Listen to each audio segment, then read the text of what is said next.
Hi friends, welcome back to our channel village Kausip kitchen. நம்மளோட 30 days live weight loss சேலஞ்சில் இன்னைக்கு day 17 ஆயிடுச்சு. இனி வந்து ஒரு 3 நாளில் நமக்கு வந்து 20 டேஸில் எவ்வளோ வெயிட் லாஸ் ஆகியிருக்கு அப்படின்னு பார்க்கலாம். பயங்கர வெயிட் லாஸ் அப்படின்னு எல்லாம் சொல்கிறதுக்கு இல்லை, ஆனால் பரவாயில்ல, நமக்கு ஓரளவு வெயிட் லாஸ் ஆகிட்டு தான் இருக்குது அப்படின்னு நான் நினைக்கிறேன். சரியா? ஓகே ஃப்ரெண்ட்ஸ், இன்றைக்கி பார்த்தீங்கன்னா காலையில் வந்து பச்சை பட்டாணி குழம்பு வச்சுருந்தேன். அது வந்து நான் நிறைய மெத்தடில் வைப்பேன். இதுக்கு முன்னாடி சில ரெசிபிஸ் எல்லாம் ஷேர் பண்ணியிருக்கேன் இல்லை, இது ஒரு மெத்தடு.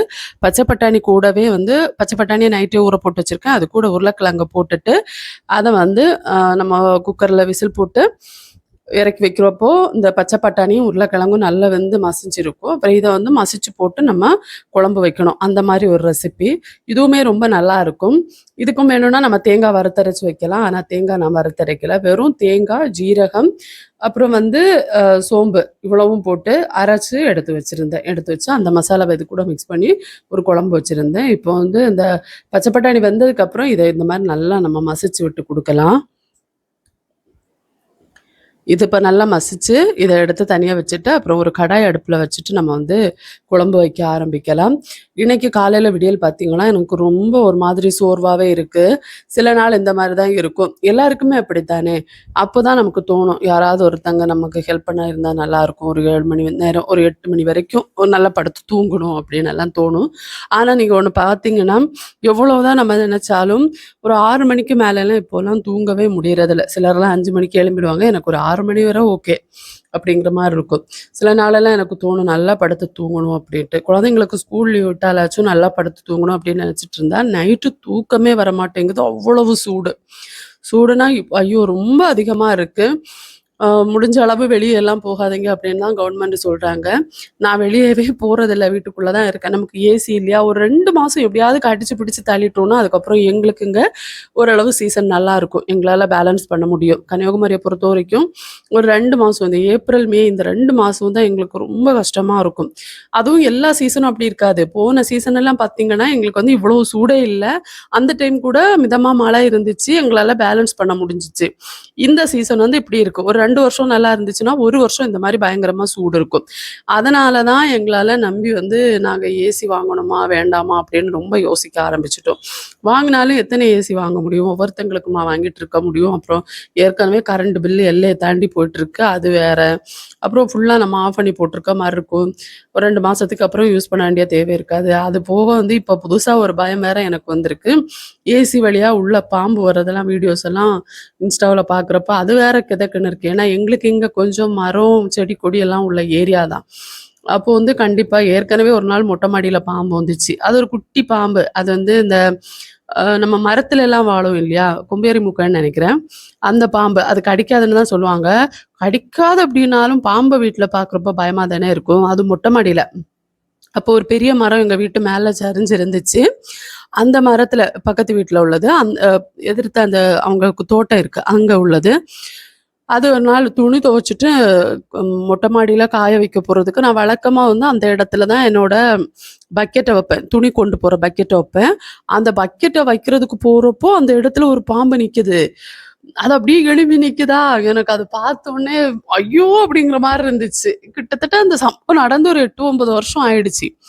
நான் பாம்பை பார்த்த உடனே, அது குட்டி பாம்பு தான். பாம்பை பார்த்த உடனே எனக்கு பேச்சும் வர மாட்டேங்குது. எனக்கு என்னன்னா கதவு திறந்து போட்டா வீட்டுக்குள்ள வந்துடும். எப்படியாவது இதை தூக்கி தூரையும் போடணும், என்ன பண்றது ஏது பண்றதுன்னு தெரியல. அப்புறம் அவங்களோட ஹஸ்பண்டோட அண்ணா வீட்டில் கூப்பிட்டு சொல்லி அவங்க எல்லாம் வந்து ரோட்ல இருந்து ஆட்களை கூப்பிட்டு வந்து அப்புறம் அடிச்சு எடுத்துட்டு போனாங்க. அதுக்கப்புறம் வந்து வெளியே நிற்கிறவங்க, ரோட்ல நிற்கிறவங்க என்ன தெரியுமா சொன்னாங்க என்கிட்ட, இது குட்டி பாம்பு, அப்போ இதோட அம்மா அப்பாலாம் மேலே இருக்கும் அப்படின்னு வேற சொன்னாங்க. ஐயோ ரொம்ப பயந்துட்டேன் அந்த டைம். அதெல்லாம் இப்போ யோசிச்சாலும் எனக்கு வந்து நிஜமா ரொம்ப ரொம்ப பயமா இருக்கு.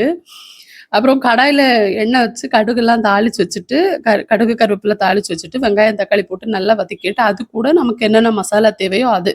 இப்போ சிக்கன் மசாலா போடலாம். நான் வந்து கரம் மசாலா வீட்லேயே ரெடி பண்ணது இருந்துச்சு. அந்த கரம் மசாலா, மஞ்சத்தூள், மல்லித்தூள், அப்புறம் மிளகாத்தூள் இவ்வளவும் போட்டு அந்த மசாலாவோட பச்சை வாசனை போகிற வரைக்கும் நல்லா வதக்கிட்டு அதில் தண்ணி ஊற்றி கொதிக்க வச்சுட்டு நம்ம ஏற்கனவே மசிச்சு வச்சுருக்கோம் இல்லையா, பச்சை பட்டாணியும் உருளைக்கிழங்கும், அந்த மசியலை இது கூட ஊற்றிட்டு இதை வந்து நல்லா கொதிக்க விட்டுக்கலாம். கொதிக்க விட்டுட்டு இது கேப்பில் வந்து நான் சொன்னேன் இல்லையா தேங்காய், அந்த மாதிரி தேங்காவும் அரைச்சி வச்சுருந்தேன். அது கூட ஒரு பல் பூண்டெல்லாம் போட்டு அரைச்சி வச்சுருந்தேன். அந்த தேங்காய் விழுதையும் இது கூட போட்டு தேவையான அளவுக்கு உப்பு போட்டு கொதிக்க விட்டு இறக்கிட்டோம் அப்படின்னா ரொம்ப டேஸ்ட்டான கடலை கிரேவி ரெடி ஆயிடுச்சு. இது நாங்கள் வந்து இந்த பச்சை பட்டாணி கிரேவி, கொண்டக்கடலை கிரேவி அப்படி சொல்றது இல்ல.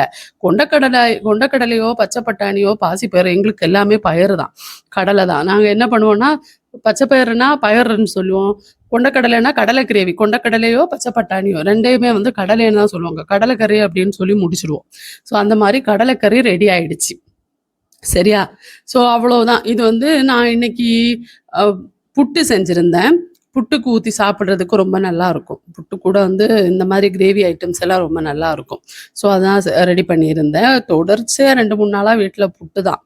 இந்த இந்த அரிசி ஆட்டுறதெல்லாம் இப்போ சமீபமாக அதை கூட நிறுத்திட்டேன். முன்னாடி எல்லாம் என்னன்னா ஒரு நாள் அரிசி ஆட்டி வச்சேன்னா ஒரு 3-4 நாள் வந்து ஓட்டுற மாதிரி ஆட்டி வைப்பேன். இப்போ சமீபத்தில் சில வீடியோஸ் எல்லாம் பார்க்குறப்போ சில டாக்டர்ஸ் சொல்கிறாங்க இல்லையா, இந்த மாதிரி அரிசியெல்லாம் ரொம்ப நாள் அரைச்சி வைக்கக்கூடாது, அரிசி அரைச்சோன்னா இன்னைக்கு நாளைக்கு அதோட முடிச்சிடுங்க அப்படின்னு சொல்லியிருந்தாங்க. ஒரு 2 நாள், அதுக்கு 2 நாள் அதுக்கு மேலே வச்சுக்க கூடாது அப்படின்னு சொன்னாங்களா. அதனால இப்போலாம் பெருசாக அரிசி அடைச்சி தோசை சுட்டு அந்த மாதிரி பண்ணுறதும் கிடையாது. ரொம்ப ரேராக தான் சில நாள் பண்ணிட்டு போயிடுறது. இல்லைன்னா கடையிலேருந்து ஒரு பாக்கெட்டு தோசை மாவு வாங்கி ஊற்றிட்டு போயிடுவேன். அந்த மாதிரி தான் இப்போ பார்க்குறேன். அவங்க எவ்வளோ நாளைக்கு முன்னாடி அரைச்சி வச்சுருந்தாங்களோ அது தெரியல. ஸோ இப்படிதான் நம்ம வாழ்க்கையே வந்து போயிட்டு இருக்கு. என்ன பண்றது, எது பண்ணாலும் ஏதாவது ஒரு நோயை சொல்லி பயமுறுத்தி விட்டுறாங்க. அது வேற ரொம்ப பயமா இருக்கு நமக்கு. அதெல்லாம் நினைக்கிறப்பதான் கொஞ்சம் கஷ்டமா இருக்கு. ஸோ கொண்டக்கடலை கிரேவி ரெடி பண்ணிட்டு கடைசியா கொஞ்சம் கறிவேப்பிலை கொத்தமல்லி எல்லாம் தூவி இறக்கிட்டோம்னா நல்லா வாசனையா இருக்கும். அந்த மாதிரி தான் பண்ணி இறக்கி விட்டுருந்தேன். அடுத்து வந்து கீரை கட் பண்ணி வச்சிருந்தேன். இங்க எங்களுக்கு வந்து சிவப்பு கீரை இருக்கு இல்லையா, அந்த தண்டு கீரை அது அதிகமா கிடைக்கும். அதனால அதை வந்து க்ளீன் பண்ணி கட் பண்ணி வச்சிருந்தேன். அதை ஒரு சும்மா கீரை பொரியல் மாதிரி பண்ணலான்னு நினைச்சேன். இந்த கீரை கடைசலெல்லாம் நான் பெருசாக பண்ணுறது இல்லை. ஆனால் நிறைய பேர் கீரை கடைசலெல்லாம் பண்ணுவாங்க. ரெசிப்பியே எனக்கு இன்னும் தெரியாது, அதை இனி பார்த்து பண்ணணும். இந்த பிள்ளைங்க சாப்பிடுவாங்களான்னு தெரியல. என் வீட்டை பொறுத்த வரைக்கும் புதுசாக ஏதாவது ரெசிபி நம்ம செஞ்சு கொடுத்தோம்னா இந்த பிள்ளைங்க வந்து ரொம்ப யோசிச்சு ஹஸ்பண்டும் அப்படிதான் பிள்ளைங்களும் அப்படிதான் ரொம்ப யோசிச்சு சாப்பிட்றாங்க. அதனால பழசையே இதாப்பா இதையே சாப்பிடுங்க அப்படின்ட்டு நமக்கு தெரிஞ்சதையே செஞ்சு வைக்கிறது. ஏன்னா அது ஏதாவது சொதப்பிடுச்சுன்னா இவங்க சாப்பிடவும் மாட்டாங்களா, அது வேற கொஞ்சம் கஷ்டமா இருக்கும். அதனால தான். அடுத்து வந்து கீரைக்கு வந்து நம்ம கடாய் அடுப்பில் வச்சு கடுகு தாளிச்சிட்டு கீரையை வந்து போட்டு விட்டுட்டேன். இந்த கீரையை பொறுத்த வரைக்கும் பார்த்தீங்கன்னா நம்ம அவ்வளோ ஒரு சட்டி நிறைய வைப்போம், ஆனால் அப்படியே அது சுருங்கி கொஞ்சோண்டு ஆகிடும். அது ஒரு கஷ்டம் அது நினைக்கிறப்போ. இப்போ கடாயில் வந்து எண்ணெய் சேர்த்துட்டு கடுகு கருவேப்பிலை தாளித்து வச்சுட்டு வெங்காயத்தை தட்டி வெங்காயத்தை வந்து கொஞ்சம் லைட்டாக வதக்கலாம். வதக்கிட்டு இதுக்கு இடையில வந்து நான் கீரை ஏற்கனவே கட் பண்ணி வச்சுட்டேன். இப்போது இந்த பிள்ளைங்களுக்கு ஸ்கூல் லீவ் விட்டுருக்கனால சின்ன சின்ன ஒர்க் அவங்கக்கிட்ட செய்ய சொல்லிவிடுவேன். இந்த கட் பண்ணுறது, அந்த ஒரு சின்ன சின்ன வேலை இருக்கும் இல்லையா, அதை அவங்கக்கிட்ட கொடுப்பேன். சின்னவ தான் கட் பண்ணி தந்தா, அவகிட்ட கொடுத்துருந்தா. அவள் இந்த மாதிரி கட் பண்ணுறதெல்லாம் சூப்பராக பண்ணுவாள். ஸோ இந்த மாதிரி சின்ன ஒர்க்கை குழந்தைங்கக்கிட்ட செய்ய கொடுத்தோம் அப்படின்னா அவங்க பண்ணிடுவாங்க. அதே மாதிரி வீடு க்ளீன் பண்ணுறதுல கூட அந்த ஜன்னல் க்ளீன் பண்ணுறது, வீடு பெருக்கிறது, அந்த மாதிரி சின்ன வேலைகளெல்லாம் இப்போ குழந்தைங்கக்கிட்டே கொடுக்க ஆரம்பிச்சிட்டேன். அவங்களுமே பண்ணட்டுமே, எல்லாரும் பண்ணட்டும், நம்ம மட்டும் எதுக்கு உட்காந்து வேலை பார்த்துட்ருக்கோம். ஒரு வீட்டில் வந்து 4 பேர் இருக்காங்க அப்படின்னா அந்த 4 பேரும் வேலை செய்யணும். அதாவது ஹஸ்பண்டு, பொண்டாட்டி, குழந்தைங்க எல்லாருமே. ஒருத்தங்க மட்டும் வேலை செஞ்சுட்டு இருக்கவே கூடாது. 4 பேரும் வேலை செய்யணும். அப்போதான் அந்த வீடாக இருக்கும். அந்த வீட்டுக்குள்ளே கொஞ்சமாச்சும் நிம்மதி இருக்கும், அம்மாவுக்கு கொஞ்சம் ரெஸ்ட்டு கிடைக்கும். அது வந்து தெரிஞ்சுக்கணும், எல்லாருமே தெரிஞ்சுக்கணும்னு நினைக்கிறேன்.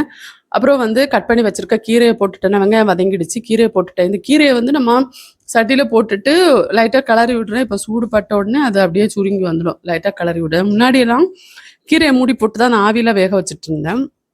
அப்புறம் வீடியோஸ் போடுறப்ப தான் ஒரு சிஸ்டர் என்கிட்ட சொன்னாங்க, ஒரு நாளைக்கு கீரை வந்து மூடி போட்டு வேக வைக்கக்கூடாது அப்படின்ட்டு.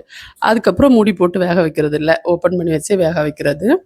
அதே மாதிரி கீரை வந்து டைஜஸ்ட் ஆகாதனால நைட்டு சாப்பிடக்கூடாதுன்னு சொல்லுவாங்க. ஆனால் எனக்கு இது வரைக்கும் எந்த பிரச்சனையும் இருந்தது கிடையாது. நான் நைட்டுமே கீரை சாப்பிடுவேன். ஒவ்வொருத்தங்களுக்கும் ஒவ்வொரு மாதிரி, எனக்கு எந்த பிரச்சனையும் இல்லை. இப்போ கீரை நல்லா வதங்கட்டும். இதை வந்து இடையிடையே நம்ம வந்து கிளறி மட்டும் விட்டுட்டே இருந்தால் போதும். எனக்கு இப்போ இருக்கிற ஒரே திருப்தி என்னென்னா, நான் வாங்கி வச்சுருக்க இந்த கடாய் தான். 2 கடாய் வந்து ஸ்டெயின்லெஸ் ஸ்டீலில் வாங்கி வச்சுருக்கேன்னா எனக்கு அது பயங்கர சந்தோஷம். இல்லன்னா எனக்கு எதுல சமைக்கிறது? என்ன பண்றது? அப்படிங்கிற மாரியே யோசிச்சுட்டு இருப்பேன். எனக்கு இந்த 2 கடாயும் வந்து ரொம்ப பெரிய ஒரு சந்தோஷமா இருக்கு. உறுத்தல் இல்லாம சமைக்கலாம். ஸ்டெயின்லெஸ் ஸ்டீல் தானே எந்த பிரச்சனையும் இல்ல அப்படின்ட்டு சமைக்கலாம். இப்ப கடைசியா தேவையான அளவுக்கு உப்பு போட்டுட்டு, இதுல வந்து உப்பு போட்டு கொஞ்சம் கிளறி விட்டுட்டு, மஞ்சள் தூளு, மிளகாய் தூளு இவ்வளோ தான் போடுறேன். வேற எதுவும் போட மாட்டேன். அப்புறம் ஜீரக பவுடர் சேர்க்கணும். கொஞ்சோண்டு ஜீரக பவுடர், அப்புறம் துருவி வச்சிருக்க தேங்காய். இவ்வளவும் போட்டு நம்ம இத ரெடி பண்ணிக்கலாம். இத வந்து வதக்கி எடுத்துக்கலாம். இது கூடவே நம்ம முட்டையும் சேர்க்கலாம். கடைசியா 2 முட்டைய உடைச்சு ஊத்தி நம்ம மிக்ஸ் பண்ணி எடுத்தோம்னா, அந்த கீரை பொரியலுமே ரொம்ப நல்லாயிருக்கும். குழந்தைங்களும் எல்லாருமே விரும்பி சாப்பிடுவாங்க. புரோட்டீனும் கிடைக்கும் நமக்கு.